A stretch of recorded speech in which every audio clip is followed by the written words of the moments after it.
গতকাল ইরানের 3টি পারমাণবিক স্থাপনায় মার্কিন যুক্তরাষ্ট্রের হামলার পর এবার পাল্টা জবাব দিতে শুরু করেছে ইরান। ইসরায়েলি প্রতিরক্ষা বাহিনী আইডিএফ জানিয়েছে ইরান ইসরায়েলি ভূখণ্ডের দিকে নতুন করে ক্ষেপণাস্ত্র নিক্ষেপ করেছে। তাই দেশের জনগণকে নিরাপদ আশ্রয় নেওয়ার আহ্বান জানিয়েছে আইডিএফ।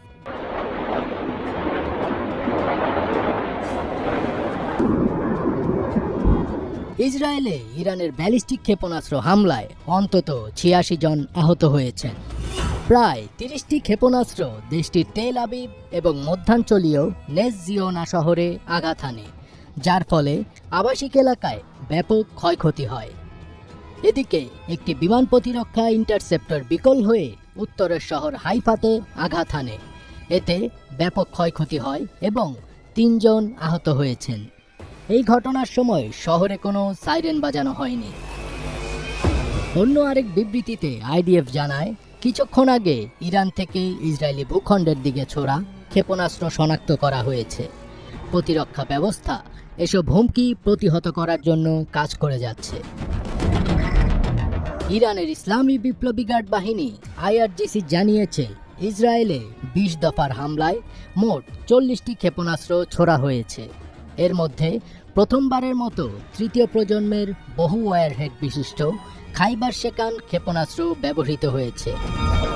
আইআরজিসি জানিয়েছে এই ক্ষেপণাস্ত্রগুলোতে অবতরণের সময়ও ওয়ারহেড নিয়ন্ত্রিত করা হয় এবং এটি নানা ধরনের উচ্চ বিস্ফোরক ও ধ্বংসাত্মক ক্ষমতা সম্পন্ন ওয়ারহেড বহন করে। আইআরজিসি আরও জানিয়েছে ইরানের সামরিক ক্ষমতার বড় অংশ এখনও ব্যবহারই করা হয়নি। এতে আরও বড় হামলার আশঙ্কা উড়িয়ে দিচ্ছে না তেহরান। আইআরজিসির এই বিবৃতির পর বিশেষজ্ঞরা ধারণা করছেন যে ইরানের পাহাড়ের নিচে কোনো গুপ্ত অস্ত্র রয়েছে, যার প্রতি ইঙ্গিত করেছে এই সংস্থাটি। যদি সত্যি এমনটি হয় তাহলে ইসরায়েলের জন্য অপেক্ষা করছে আরও ভয়ঙ্কর পরিণতি। এমনিতেই যুক্তরাষ্ট্রকে যুদ্ধের সহযোগিতার জন্য ডেকে নিজেদের দুর্বলতা প্রকাশ করেছে এই ইহুদিবাদী রাষ্ট্র। এখন দেখার পালা ইরানের পরবর্তী পদক্ষেপ কতটা ভয়াবহ হয়। کار رو اونها شروع کردن